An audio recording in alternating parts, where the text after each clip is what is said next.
Dungeons and Dragons, The Fallbacks, Dealing with Dragons, is book 2 in The Fallbacks, or I'm just going to call it Dealing with Dragons. And it is by Jaleigh Johnson, 2025 release. And book 1 is, of course, Bound for Ruin, which I have previously reviewed. This one actually doesn't come out until July 29th, but I was able to get a copy early, which is a bit surprising. But if you've seen my review for Bound for Ruin, I'm going to have very similar thoughts about this one. You don't technically have to start with Bound for Ruin. I don't really see any reason for you not to if you want to read these books, but I guess you could technically start here if you really wanted to. So the story opens in a dungeon with Tess complaining about the monsters are fighting. She's the party leader, of course. Immediately, we see the story is going to be in the mode like the previous book, but unlike the books of old, which is to say, this Dungeons and Dragons label is rather accurate, as it doesn't really feel like the Forgotten Realms, even though it is technically the Forgotten Realms. Instead of feeling like an actual world, this feels like a caricature, essentially, which is a sad emasculation of the Forgotten Realms, in my opinion. But considering this is really the only thing we get besides Drist, which never really treated lore really rather well anyways, I guess I'll take it. So we have Kazrin, Baldric, Lark, Anson, Tess, whatnot, in the Sunless Citadel, which is actually a classic 3rd edition adventure that has forced its way essentially into the Forgotten Realms and Tales from the Yawning Portal. This doesn't really feel at home, as that is, it's really not a place in the Forgotten Realms. It would be like starting with Mordenkainen, right, who's not Forgotten Realms at all, right, which is actually the issue that the first Magic the Gathering Forgotten Realms set had, was that the big wizard, the set was Mordenkainen and not Elminster.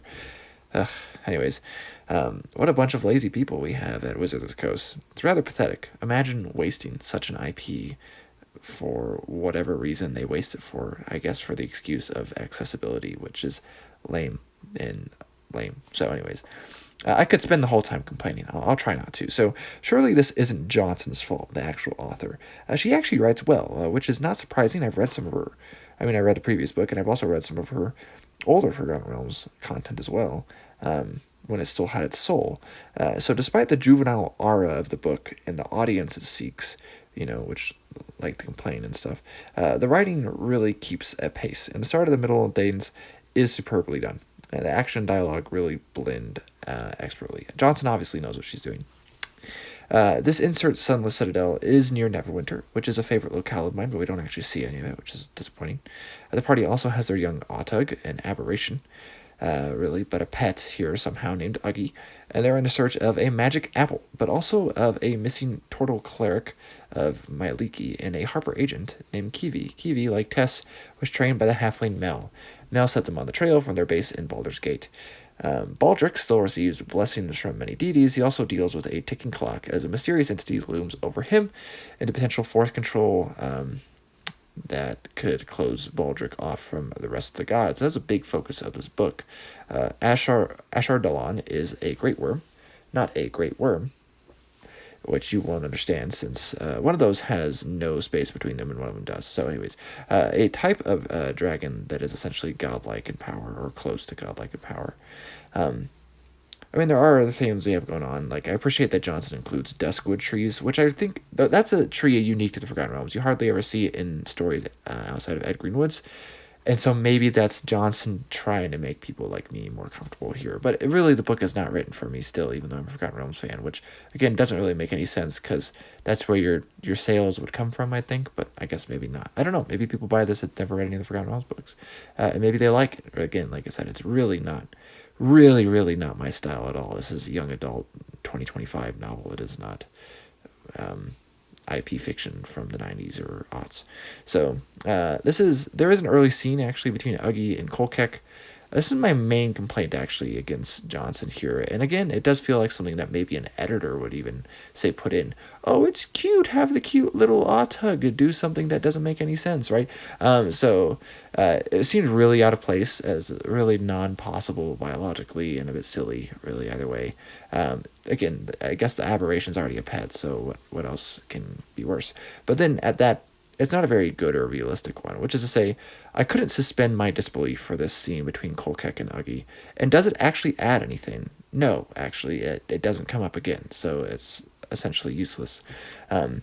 We do have other things like Kazran has hots for an Eladrin bard that has her hair shaved in the side of her head. I didn't really care, I guess.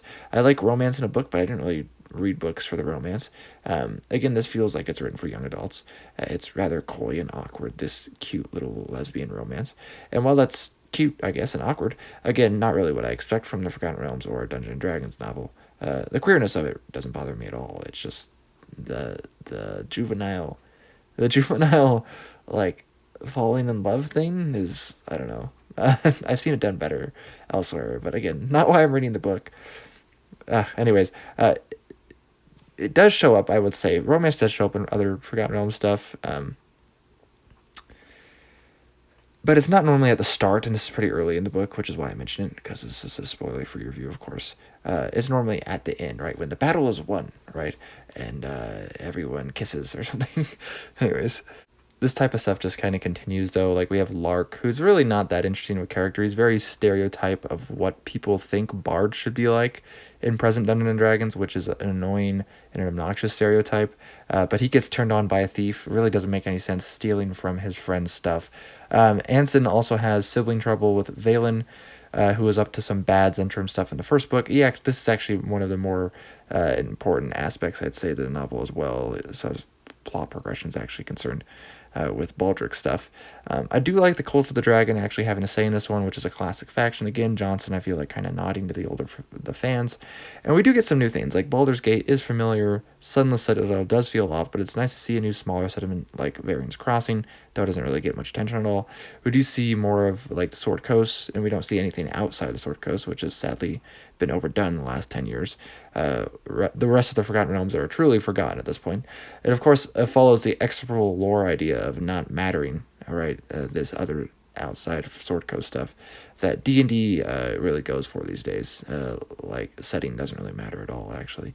And while that's super lazy, it does make this rather accessible. So, though while I see little reason to start here, as there is a book one still, there's Bound for Ruin.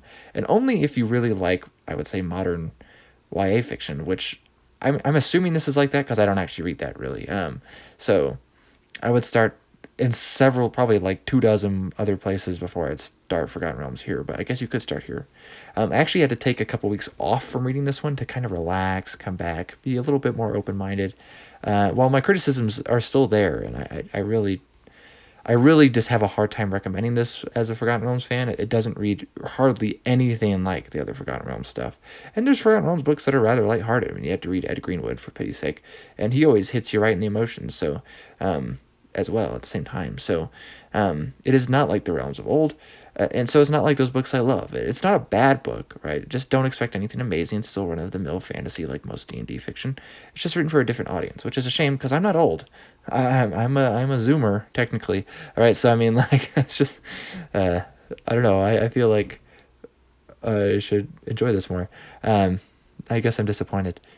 Anyways, there's a whole nother can of worms we could probably talk about as far as like culture of reading right now anyhow. I will say that one thing this book does do well as well is that it pulls back from the focus on Tess and puts it really on all the other party members, which I can appreciate. Also, the title seems to be a reference to a book actually I haven't read, but still, it's cool, by Patricia C. Reed, I think is how you say the last name. It's called Dealing with Dragons. But if you want a straightforward vanilla Dungeons & Dragons game, and I mean Dungeons & Dragons, not Forgotten Realms, just Dungeons & Dragons book, rather, this is here for you. It works as an entry point, but again, this is a book 2, makes much more sense to start with Bound for Ruin. I would say for Forgotten Realms, really, to get an understanding of the world, I wouldn't start with this at all.